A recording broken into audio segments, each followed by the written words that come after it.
B குருஸ் தமிழ் நேயர்களுக்கு வணக்கம்.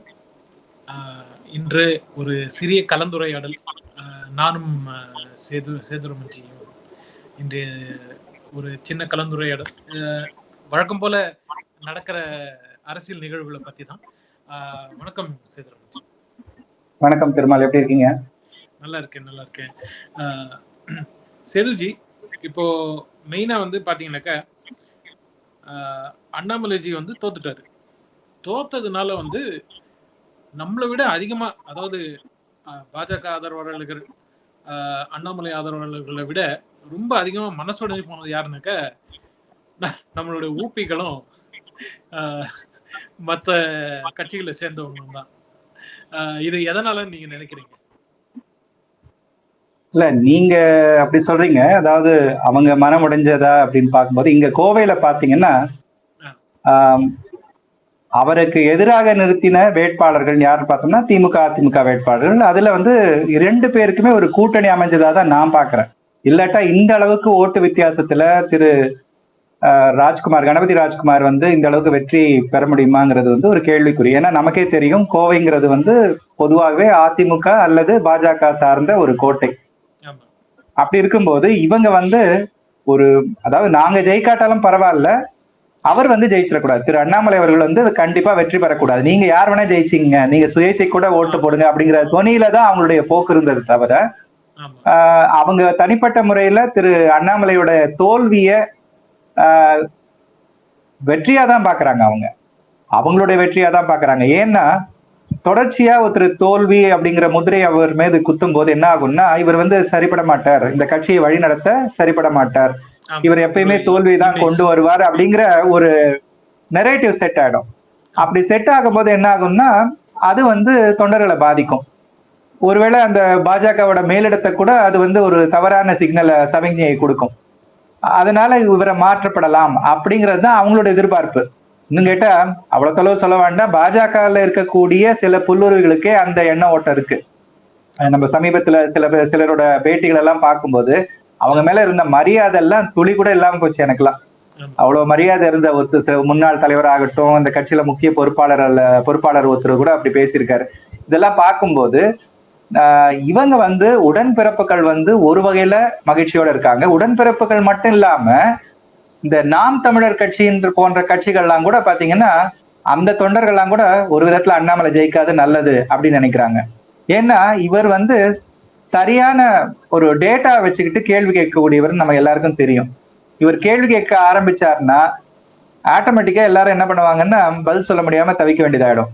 இன்னும் கேட்டா சீமானே ஒரு விஷயம் சொல்லியிருந்தாரு, ஏற்கனவே நமக்கு எல்லாம் தெரியும், நான் வந்து என் கட்சியை கலைச்சிருவேன் அப்படின்னு சொல்லியிருந்தாரு. பாஜக வந்து தமிழ்நாட்டுல எங்க கட்சியை விட அதிக வாக்கு விகிதம் எடுத்தா அப்படின்னா உடனே அண்ணாமலை வந்து ரொம்ப பயங்கரமான ஒரு பதில் சொன்னாரு. அண்ணன் வந்து கட்சி நடத்தணுங்கிறதா என்னோட ஆசை, அவரும் ஒரு முக்கியமான சக்தி அப்படின்லாம் சொல்லிட்டு அவர் அப்பப்ப அப்படிதான் சொல்லுவாரு. அதை ஒரு பெரிய பொருட்டா நீங்க எடுத்துக்க வேண்டாம் அப்படிங்கிற ரீதியில அவரோட பேட்டியை முடிச்சிட்டாரு. அதனால நீ எல்லாம் எனக்கு ஒரு போட்டியே இல்லை அப்படிங்கிற மாதிரி அவர் வந்து சாட்டையால் அடிக்கிற மாதிரிதான் சிலது பண்றாரு. அதனால இந்த தோல்விங்கிறத வந்து கண்டிப்பா வந்து மீள்பார்வை பார்க்க வேண்டியதுதான். அது பாஜக கண்டிப்பா செய்யணும்.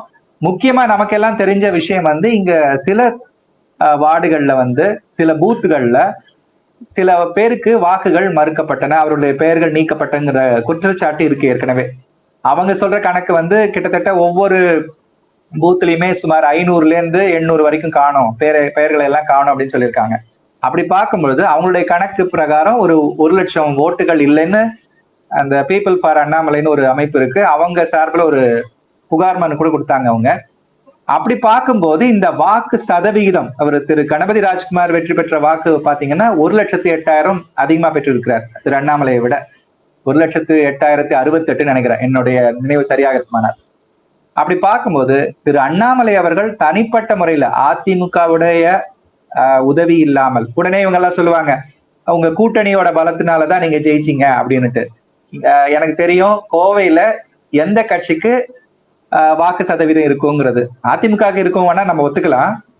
பாஜகவோட கூட்டணி கட்சிகளான பாமகவோ இல்ல மற்ற கட்சிகள்லாம் பார்க்கும்போது பெரிய அளவிலான ஒரு இம்பாக்டை உருவாக்க முடியுமாங்கிறது வந்து பெரிய கேள்விக்குறி. கண்டிப்பா அதை ஒத்துக்கலாம். சில பகுதிகளில் இப்போ கோவையில் இருக்கக்கூடிய ராமநாதபுரம் போன்ற பகுதிகளில் பாத்தீங்கன்னா டிடிவி தினகரன் சார்ந்த சமூகத்தை சார்ந்தவர்கள் இருக்காங்க. அவரும் வந்து பிரச்சாரம் எல்லாம் பண்ணாரு. அது மாதிரி ஒவ்வொரு குறிப்பிட்ட சமூகம், வன்னியர் சமூகம் சில பகுதிகளில் இருக்காங்க. அதெல்லாம் எந்த அளவுக்கு வாக்காக திரு அண்ணாமலைக்கு மாறி இருக்குங்கிறதுங்கிறதும் கேள்விக்குறி. ஆனா எல்லாருமே சொன்ன ஒரு விஷயம் என்னன்னா, இந்த சூலூர் மற்றும் பல்லடம், இந்த கடைசி இந்த 2 தொகுதிகள் தான் எப்பயுமே வந்து தேர்தல் முடிவுகளை அதோடைய போக்கையே மாற்றக்கூடிய சக்தி வாய்ந்தவைன்னு சொல்லுவாங்க. ஏன்னா இந்த ரூரல் பெல்ட் அதிகமா இருக்கக்கூடிய ஏரியா. அந்த பகுதியில கிட்டத்தட்ட கடைசி 1 மணி நேரம் 2 மணி நேரத்துல வந்து சுமார் 25% வாக்குப்பதிவு நடந்திருக்கிறதா சொல்றாங்க. அது எந்த அளவுக்கு உண்மைன்னு தெரியல எனக்கு. ஆனா கேள்விப்பட்ட செய்தி என்னன்னா, கடைசி 2 மணி நேரங்கள்ல சுமார் 25% வாக்குப்பதிவு இந்த குறிப்பிட்ட தொகுதிகளில் நடைபெற்றிருக்கு. அது வந்து ஒரு கட்சி சார்ந்து போயிருக்கக்கூடிய வாய்ப்பு இருக்குன்னு எல்லா அரசியல் விமர்சகர்களும் சொல்றாங்க. அதனாலதான் திரு அண்ணாமலை அவர்களுக்கு எனக்கு தெரிஞ்சு 498, இன்னைக்கு கூட செய்தியில எல்லாம் வந்தது, 498 பூத்கள்ல வந்து அவர் முதலிடத்துல இருந்தார். ஆனாலும் திமுக வேட்பாளரை காட்டி அவர் போக முடியல. அதாவது பெரிய அளவிலான வித்தியாசத்தை ஆரம்பத்திலிருந்தே அவர் லீட் பண்ண ஆரம்பிச்சிட்டாரு.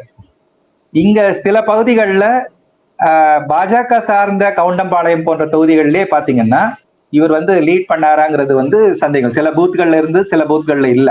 இதுக்கு முக்கியமான காரணம் வந்து பாத்தீங்கன்னா இவங்களுடைய நோக்கம்.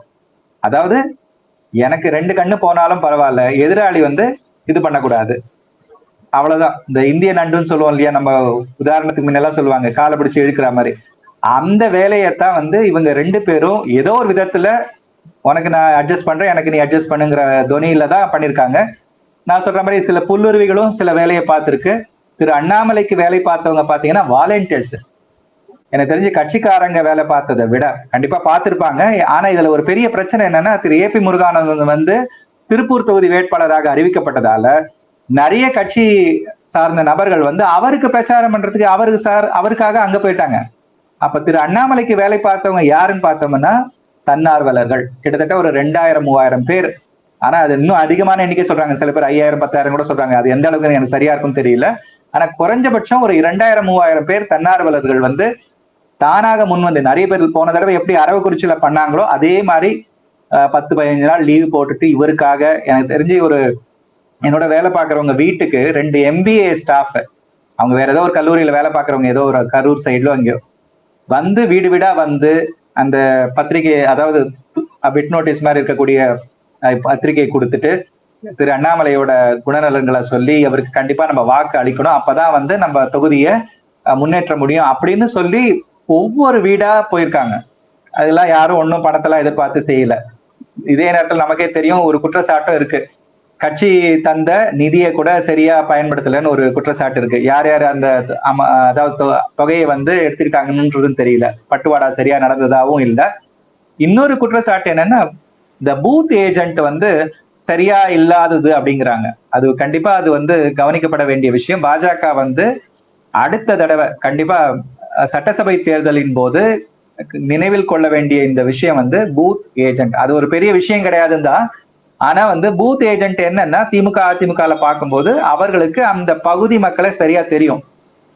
இவர் தான் இவருக்கு மாத்தி ஓட்டு போடுறாரு, இவர் வந்து அவர் இல்ல அப்படிங்கிற விஷயம் வந்து அவங்களுக்கு கண்டிப்பா தெரியும். இன்னாரோட மகன் இவரு, இன்னாரோட மகள் இவரு அப்படிங்கிற விஷயம் அவங்களுக்கு தெளிவா தெரியறதால அவங்க கரெக்டா அதை வச்சே கெஸ் பண்ணிடுவாங்க. எந்தெந்த கட்சிக்கு வந்திருக்கு அப்படிங்கிற அந்த பட்டனை பிரஸ் பண்றது உட்பட அதை கவனிச்சு அவங்க சொல்லிடுவாங்க நம்ம கட்சி ஜெயிக்கும் ஜெயிக்காதுங்கிறது. அந்த விஷயத்த இங்க வந்து பாஜகல வந்து இன்னும் கொஞ்சம் முன்னெடுத்து போனோம். அதனால அது தோல்விங்கிறத விட இவங்களோட தோல்வியா தான் நான் பாக்குறேன். ஒரு பக்கம் நீங்க சொன்னதையும் நான் ஒத்துக்கிறேன். எப்படின்னா என்ன, எப்படி 2ஆம் கட்டமா பதில் சொல்றான்னு நினைச்சுக்காதீங்க. அதாவது சட்ட ரீதியா பார்க்கும்போது அவர் தேர்தலில் தோல்வி அடைந்தார், திரு அண்ணாமலை அவர்கள் தோல்வி. ஆனா இன்னொரு விஷயத்த அவங்க எதிர்பார்த்தாங்க எல்லாருமே, அவர் வந்து மத்திய அமைச்சரா ஆயிடுவார்னு. அது நடக்கல. நான் கூட பார்த்தேன், சரி ஒருவேளை அவர் ஒத்துக்கிட்டாருன்னா அவ்வளவுதான், நம்ம தமிழ்நாட்டுல பாஜகவோட நிலைமை வந்து ரொம்ப இன்னும் மோசமா போயிடும். பழையபடி திராவிட கட்சிகளுக்கு ஒரு தோதான கட்சியா தான் இருக்கும், அவங்களுக்கு சாதகமான ஒரு கட்சியாகத்தான் பாஜக பார்க்கப்படும் அப்படின்னு நினைச்சிட்டு இருந்த நேரத்துல அவர் வந்து என்ன சொன்னாருன்னு தெரியல. அதுக்குள்ள இவங்க பாத்தீங்கன்னா ஒரு மாலை நேரத்துல வரக்கூடிய சில பத்திரிகைகள்லாம் தலையங்கம் போட்டிருந்தாங்க. மந்திரி பதவி கேட்டு அண்ணாமலை பிடிவாதம். அதெல்லாம் பார்க்கும்போது எனக்கு எல்லாம் கோபமா வந்தது. விஷயத்தை நீங்க எப்படி சொல்லலாம்னா, அண்ணாமலைக்கு மந்திரி பதவியா அப்படின்னு ஒரு கொஸ்டின் மார்க் போட்டா கூட தப்பு கிடையாது, உங்களுடைய எதிர்பார்ப்பு அது. ஆனா அவர் பிடிவாதம், முரண்டு பிடிக்கும் அண்ணாமலை, இப்படி எல்லாம் தலைப்பு போடுறான். இது வந்து என்ன மாதிரியான தர்மம்னு எனக்கு தெரியல. ஆனா வந்து இன்னும் சொல்லுங்க. அதாவது இப்ப வந்து எப்படின்னாக்க, இந்த யூடியூப் சேனல்களுக்கும் பத்திரிகைகளுக்கும் வந்து வித்தியாசமே எல்லாம் போயிருச்சு. அந்த ஒரு கீழ்த்தனமான மூன்றாம் தரமான ஒரு இந்த டைட்டில் கொடுக்கறது, இந்த கிளிக் பைட்டும்பாங்க, அந்த கிளிக் பைட்டு அந்த மாதிரி வந்து தலைப்பு கொடுக்கறது வந்து என்ன மாதிரியான தர்மன்றது எனக்கு புரியல. நீங்க வந்து செய்யும் தொழிலே தெய்வம்னு சொல்ற ஊரு நம்ம ஊரு. அந்த ஒரு தெய்வத்துக்கு நிகராக நம்ம செய்யற தொழிலை வச்சுக்கிட்டு நீங்க போய் இந்த மாதிரி ஒரு அவதூறு பரப்புற ஒரு வேலையை செஞ்சுட்டு இருந்தீங்கன்னா, இத அதாவது அது எப்படி அது சொல்றதுன்னு தெரியல எனக்கு. ரொம்ப ஒரு கூச்சமா இல்லையா உங்களுக்கு இதெல்லாம் பண்றதுக்கு? நான் இந்த மாதிரி அந்த யூடியூப் சேனல்களையும் அந்த பத்திரிகைகளையும் நேர்ல பார்த்து நான் கேள்வி கேட்கணும்னு நினைக்கிறேன். நான் ரொம்ப ஒரு அருவருக்கத்தக்க வகையில நீங்க பண்றீங்க. அதாவது உங்களுக்கு ஒரு ஒரு சில வியூஸ் வரணுன்றதுக்காகவோ, இல்ல உங்க பத்திரிகை சேல்ஸ் ஆகணுன்றதுக்காகவோ இப்படியெல்லாம் செய்தி போடுறீங்களே, கொஞ்சம் கூட வந்து ஒரு என்ன சொல்றது, ஒரு நியாயமும் கிடையாது, தர்மமும் கிடையாது அதுல. அதே மாதிரிதான் இன்னைக்கும் வந்து பாத்தீங்கன்னாக்க, திரு சுரேஷ் கோபி அவர்கள், அவர் வந்து அரசியல விட்டே போறாருன்ற ரேஞ்சுக்கு வந்து எழுதிட்டு இருந்தாங்க. அவர் எனக்கு வந்து நான் சினிமால நடிக்கணும்னு ஆசையா இருக்கு, அதனால நான் வந்து இதை விட்டு நான் போறேன், எனக்கு மந்திரி பதவி வேண்டாம் அப்படின்லாம் அவர் சொன்னதாக.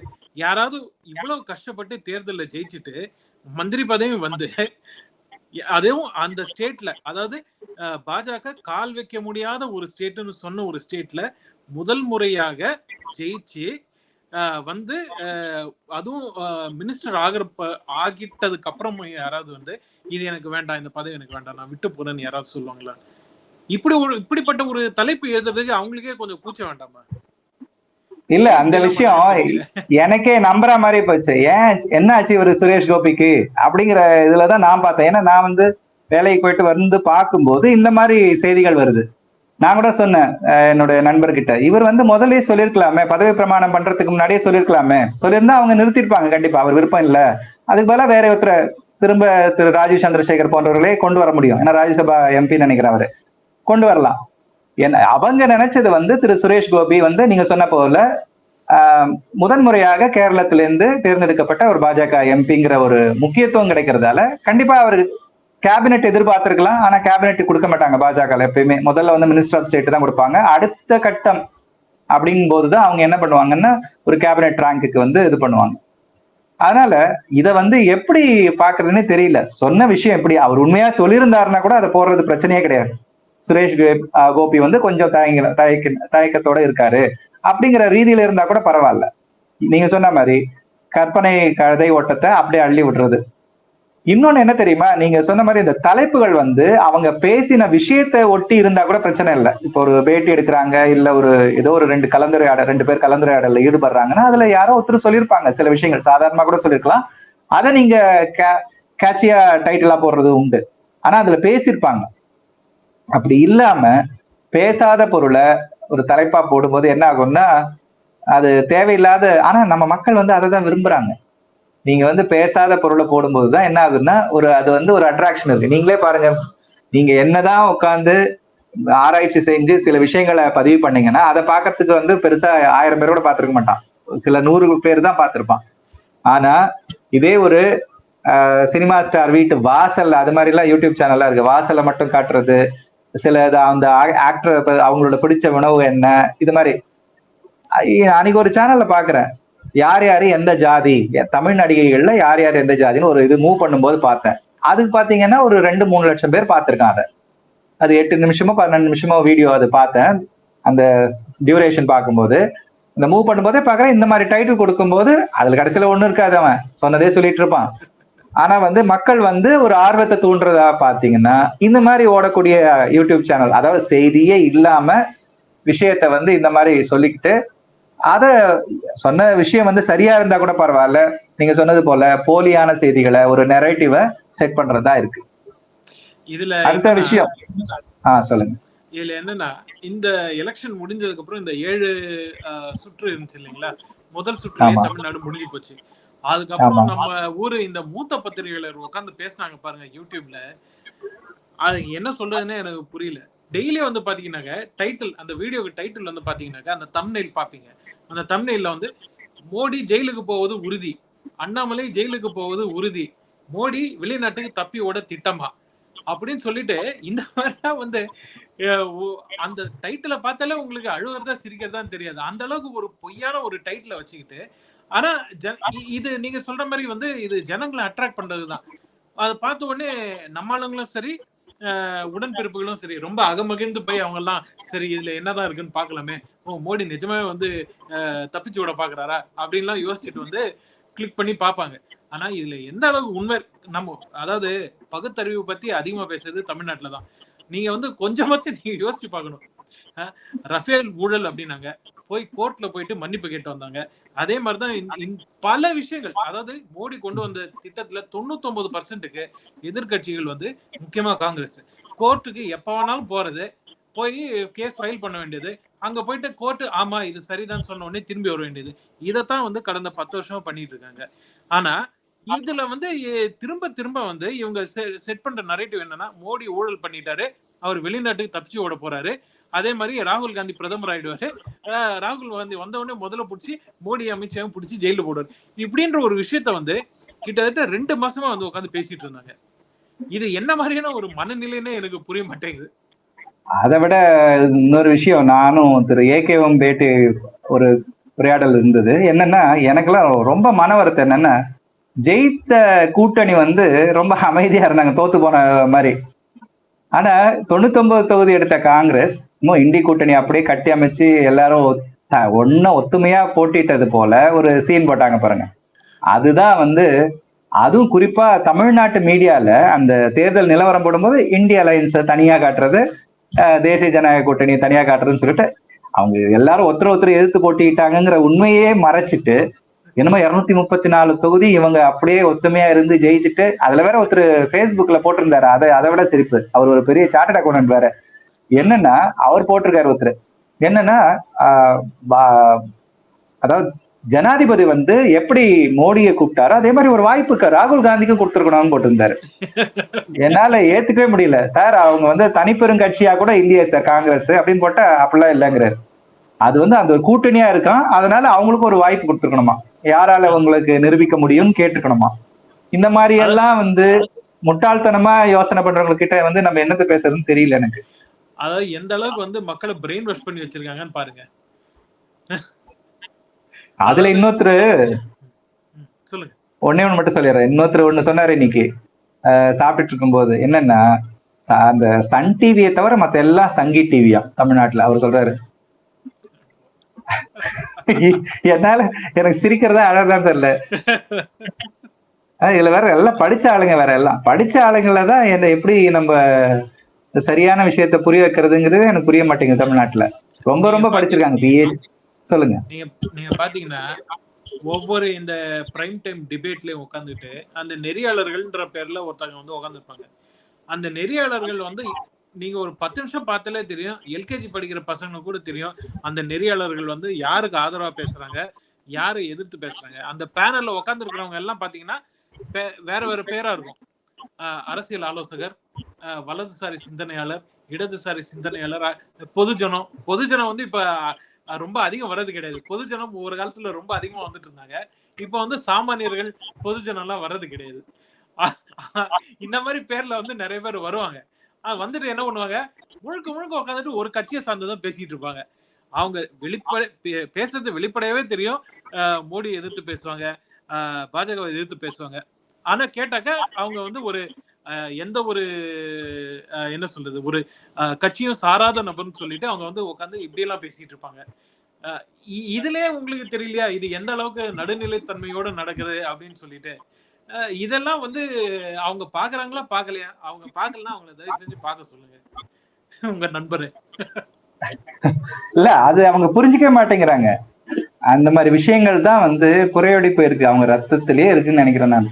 அதாவது படிச்சதெல்லாம் பாத்தீங்கன்னா அவங்க நல்ல படிப்பு படிச்சிருக்காரு அவரு, ஆனா வந்து இந்த மாதிரி விஷயம் சொல்றாரு, எல்லாமே சங்கி டிவி அப்படிங்கிறாரு. அப்புறம் இன்னொன்னு சொன்னாரு, அதுதான் ரொம்ப அதோட உச்சகட்டம். மோடி செய்யறது எல்லாமே இதை நான் உடனே கேட்டேன், என்ன தப்பு பண்ணாரு சொல்லுங்க சார். நீங்க எதிர்க்க வேண்டிய விஷயத்த எதிர்க்கணும், தப்பே கிடையாது. அவர் பண்ணது சிலது நமக்கு பிடிக்கலையா அதை எதிர்க்கலாம். ஆனா ஒரு பக்கம் கை அப்படி மறைச்சிக்கிட்டு நான் அந்த பக்கமே பார்க்க மாட்டேன், அது எல்லாமே கெடுதல் அப்படின்னு சொல்றது தப்பு சார் அப்படின்னு அவர்கிட்ட இருந்து ரியாக்ஷனே இல்ல. அவர் என்னதான் நல்லது பண்ணிட்டாரு. அதை விட சூப்பர் என்னன்னா, இன்னொருத்தர் சொல்றாரு, ஒருத்தர் சொல்றாரு பக்கத்துல சாப்பிட்டுட்டு இருக்கும்போது, அண்ணாமலை பாவம் நல்ல கேண்டிடேட்டு, ஜெயிச்சிருக்கணும் அப்படிங்கிறாரு ஒருத்தர்.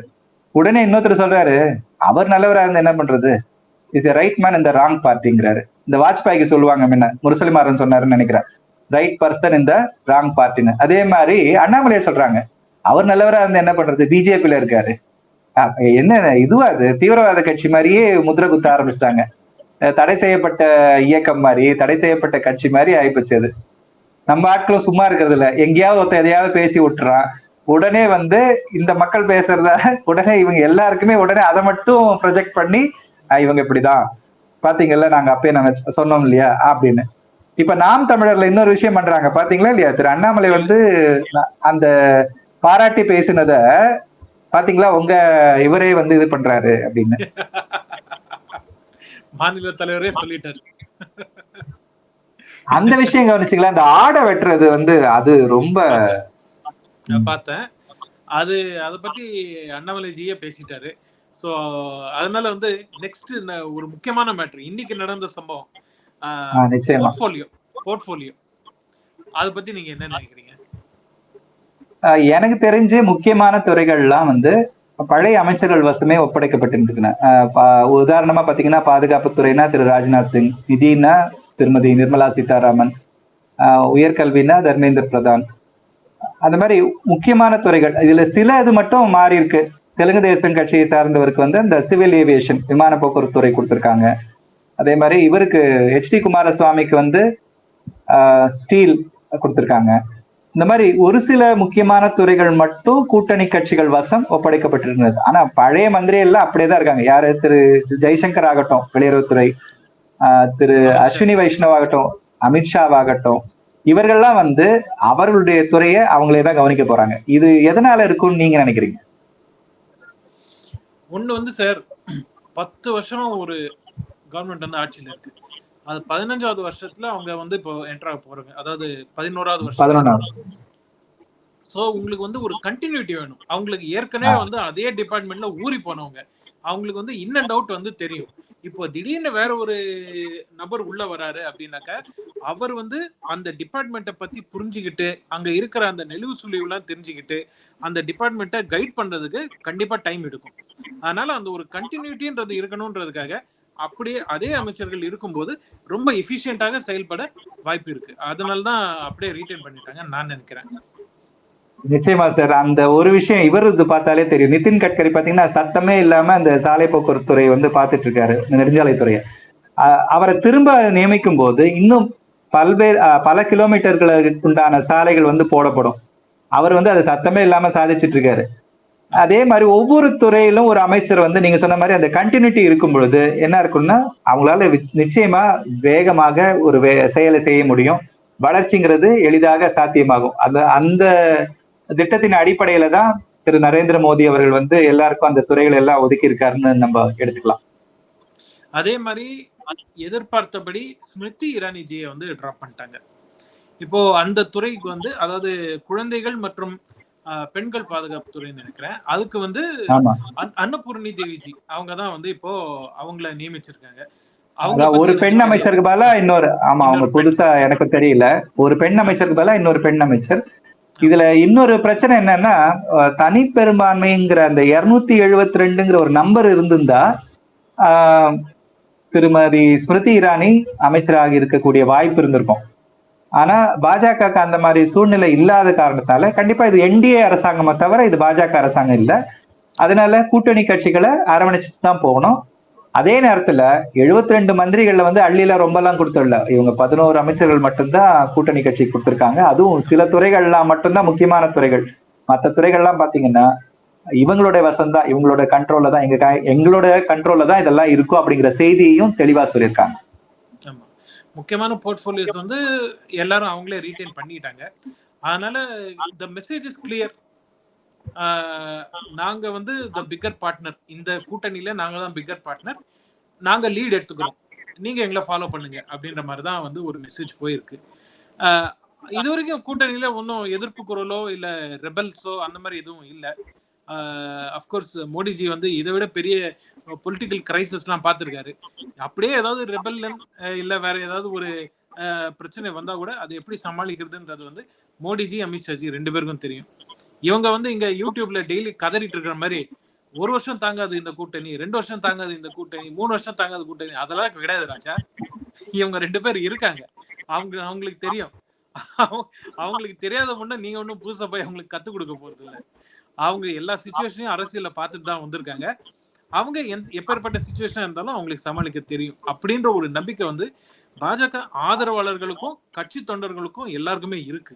அதனாலதான் அவங்க ஒன்றும் பெரிய இது ஒரு கூட்டணி ஆட்சி அமைந்தாலும் யாரும் பெரிய விதத்துல யாரும் ரொம்ப வந்து வருத்தமோ ரொம்ப ஒன்றும் அலட்டிக்கல இதை பத்தி. ஓகே, ஆட்சி அமைஞ்சிருச்சு, நம்மளுடைய நோக்கம் நிறைவேறிடுச்சு, நாம வந்து குட் கவர்னன்ஸ் நாம இதை கொண்டு போகணும், அடுத்த 15வது வருஷம் வரையும் நம்ம இதை கொண்டு போகணும் அப்படின்ற எண்ணம் தான் எல்லார்கிட்டையும் இருக்குன்றத நான் பாக்குறேன். அதே நேரத்துல பாஜக வந்து சுய பரிசோதனை செய்ய வேண்டிய நேரமும் இது. எதனால வந்து உத்தரப்பிரதேசம் போன்ற மாநிலத்துல இவங்க வந்து தோல்வியை தழுவினார்கள்? அதாவது தோல்வின்னு சொல்ல முடியாது, இது வந்து முதல் தடவை கிடையாது. பாஜக பல்வேறு முறை வந்து பல தடவை வந்து அங்க தோத்துருக்கு. ஆனா கடந்த 2 தடவையா பாத்தீங்கன்னா அவங்க வந்து ஒரு கணிசமான தொகுதிகள், பெரும்பான்மையான தொகுதிகளை அவங்க கைப்பற்றியதுனால ஒரு எதிர்பார்ப்பு அதிகமா இருந்தது. குறிப்பா ராமர் கோவில் கட்டுமானத்துக்கு பிறகு அந்த எதிர்பார்ப்பு இன்னும் அதிகமானதால என்னவோ அவங்க அந்த பக்கமே போலங்கிறாங்க நிறைய பேர். அதை கொஞ்சம் அவங்க சரி பண்ணிக்கணும். யோகி ஆதித்யநாத்துக்கு அவருக்கு தெரியும் தொகுதி நிலவரங்கள்ல வந்து அவர் உள்ளூர் பாஜக முதலமைச்சருங்கிறதால அவருக்கு தெரியும் எதனால எந்தெந்த தொகுதிகளில் வெற்றி வாய்ப்பு பாதிக்கப்பட்டதுங்கிறது. அதை வந்து கொஞ்சம் பாஜக சுய பரிசோதனை செய்து கொண்டால் நல்லது. இல்லாட்டா 2029ல இன்னும் எண்ணிக்கை குறைவதற்கான வாய்ப்பு உண்டு. கூட்டணி அமையலாம், ஆனா வந்து எண்ணிக்கை குறைவதற்கான வாய்ப்பு உண்டு. அதனால வந்து இதை வந்து இன்னைக்குல இருந்தே கொஞ்சம் சரியா பார்த்துக்கிட்டு இந்த வளர்ச்சி திட்டம், அதாவது மக்கள் வந்து சில நேரத்துல வளர்ச்சி திட்டங்களை மட்டுமே பார்ப்பதில்லை, அந்தந்த பகுதிக்கான பிளஸ் அண்ட் மைனஸ் என்னங்கிறதையும் பாக்குறாங்க.